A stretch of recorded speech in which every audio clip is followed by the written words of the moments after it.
If you're not familiar with the concept of psychological projection, it goes something like this. When we have something emotionally or psychologically going on inside of us that is too difficult or too painful to deal with, rather than dealing with it internally, we project it outward onto the world and onto the other people in our lives. And we often get triggered when we experience that phenomenon in others.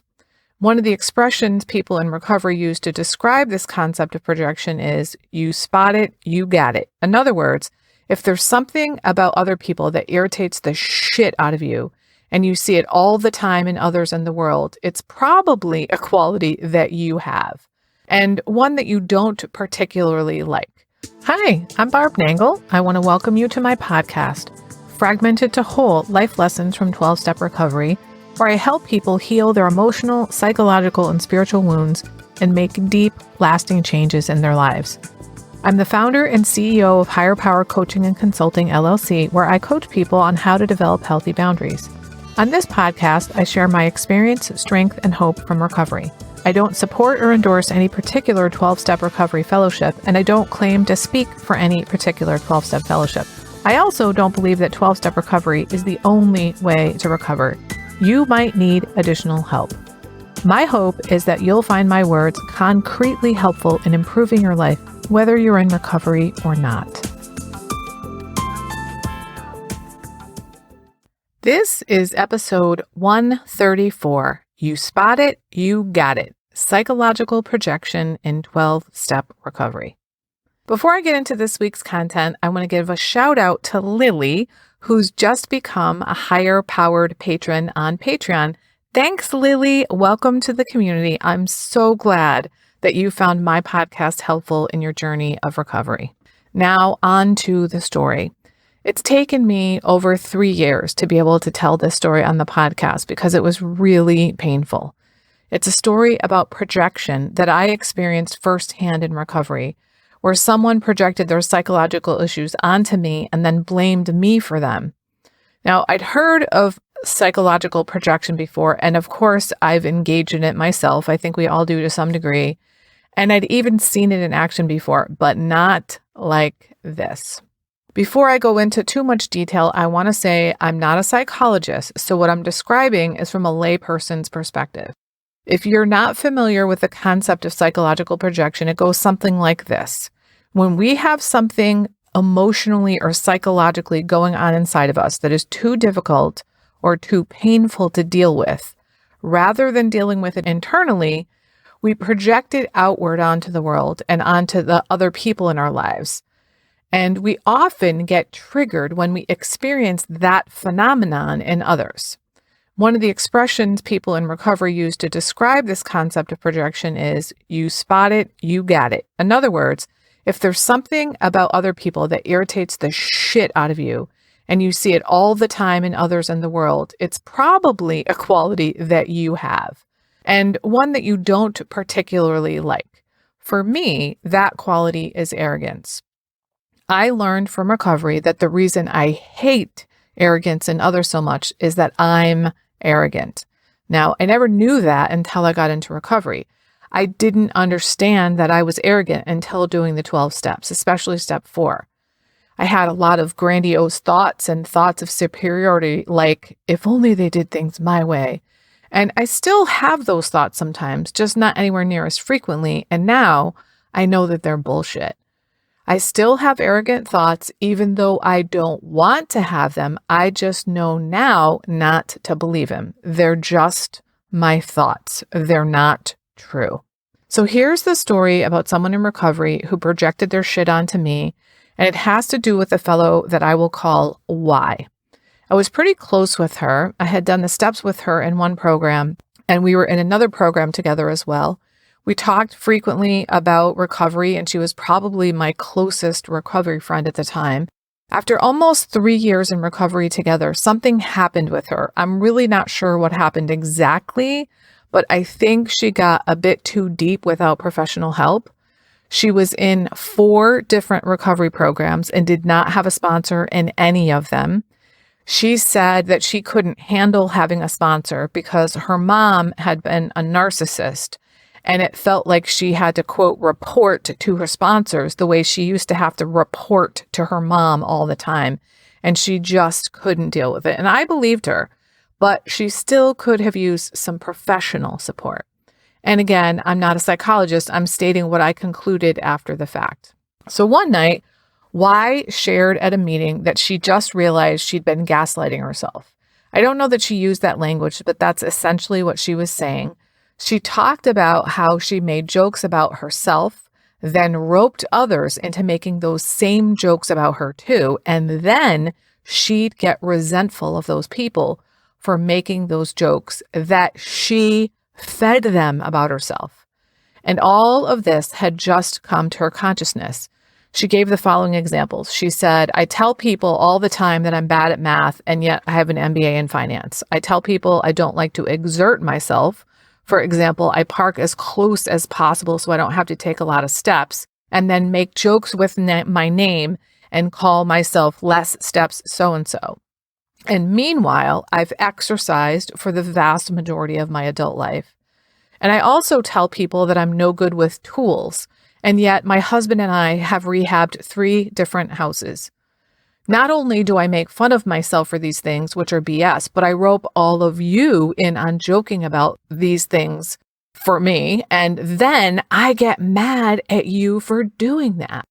All right, so that's what she was saying. Now let's put a pin in that. Around this same time, she had started acting out towards others in recovery. This all came to light after the fact, and our recovery community was able to put this together afterward. It seems she was especially acting out with newer and more vulnerable people in our recovery community. And she would say things like, you just love being the victim, don't you? I had also noticed that she started doing and saying things to me that were a little bit off, but I didn't say anything to her about it because I was waiting to talk directly to her in person, because by then I had learned the importance of having direct communication with people on serious matters. That is, you don't text people or email people about important matters. You talk to them in person if possible. Now, looking back, I really should have spoken with her on the phone rather than waiting to meet with her in person. I can see now that she was putting me off, not wanting to see me in person. So I didn't say anything to her about her behaviors that were troublesome to me. But I was definitely concerned about her behavior toward me and the way she'd acted in meetings and at coffee afterward for a while, as well as about something a newcomer told me she'd done and said. So one day, not long after she made this revelation at the meeting, she sent me a text. I don't even remember what it said, but it was really harsh. And I texted her back and I said, I'm getting concerned by your messages, so I need to take a break from you for a bit. Please don't contact me again until I let you know it's okay to do so. And she texted me back immediately and wrote, toughen up. And I was like, fuck that. So I blocked her on my phone and I called a friend from recovery to come over and help me process the situation. And when my recovery fellow got to my place and she saw the text from her, she reinforced for me that blocking her was the right thing to do. Now, as you can imagine, I was really disturbed by this whole situation. This was someone I considered to be a close and dear friend, and yet there was zero compassion in her response, and she didn't honor my request to stop contact. Now, later that night, I was writing an email to someone, and while I was doing that, an email message from Y came into my email, and the subject line said, "You're hilarious." And of course, being someone who grew up with dysfunctional patterns, I opened it. And inside the message, she wrote, "Fuck you," in capital letters. And I was like, all right, that's it. I'm blocking her from email too. Now, a few days later, I did another dysfunctional thing and I looked in my spam folder to see if she had emailed me. And of course she had. She'd emailed me 3 messages. I didn't open them, but I didn't need to because the subject lines were enough. One of them said, "You've assassinated my character." And I remember one of the others was a very personal attack. I don't recall what the third one was, but I know that it was not nice. And it was very clear that she was attacking me. And I was like, holy shit, why the fuck did I do that? Why did I go into my spam looking for trouble? And I was like, oh, this is my pattern. I go looking for trouble. And let me tell you, that was the last time I have ever gone into my spam folder to see if somebody I blocked had messaged me. Now, this is a perfect example of understanding my part in things. Yes, Y attacked me and my character, and that was bad. But I magnified it by going back and looking for more attacks from her in my spam email. And I found them. Now, recovery has taught me to stop doing that shit. I reached out to another fellow in recovery and I said, listen, I need you to check me. Did I assassinate her character? I am too close to the situation to know. And she said, no, Barb, she assassinated her own character. When she shared in the meeting that she had made jokes about herself, about math, exercise, and tools, she was telling us openly about assassinating her own character. And I was like, holy shit, that is some serious projection. She couldn't internally handle knowing that she'd assassinated her own character. So she projected the blame for that onto me. When she admitted in the meeting that she'd been saying bad things about herself, then roping other people in to believe those things and then make fun of her for them. She was assassinating her own character in two ways, by making jokes about herself and by pulling others in on that game with her. When the understanding of what she was doing to herself bubbled up to the surface of her awareness, to the point where she admitted it publicly, she just couldn't deal with it. She just couldn't bear the weight of knowing what she'd done to herself, and so she projected it outward onto me.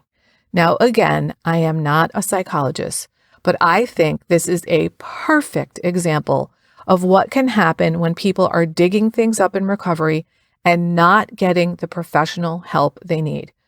The thing is, I am not the only one she projected her shit onto.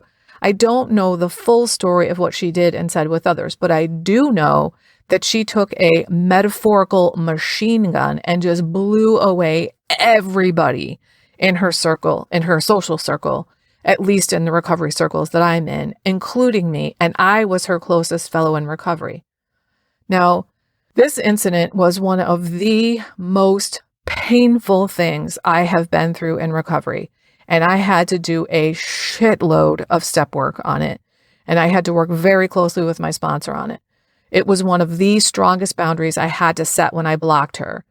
And this was almost 3 years into my recovery, but it really solidified for me an understanding of what projection is, how it works, and ultimately it helped me in my own recovery. And it very much helped me with my boundaries because I understood this is a very sick person and I have to protect myself from her. I don't make myself vulnerable to people like this anymore.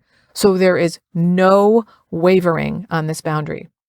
And I'm sharing this story in the hope that you might understand that when someone projects their shit onto you, especially if it's in the context of a recovery relationship, it's not about you. It's about them, and they're ill. And I'm reminded of what's sometimes called the sick man's prayer that we learn in recovery. And it goes like this: Dear God, this is a sick person. Please help me show them the same tolerance, pity, and patience I would cheerfully grant a sick friend.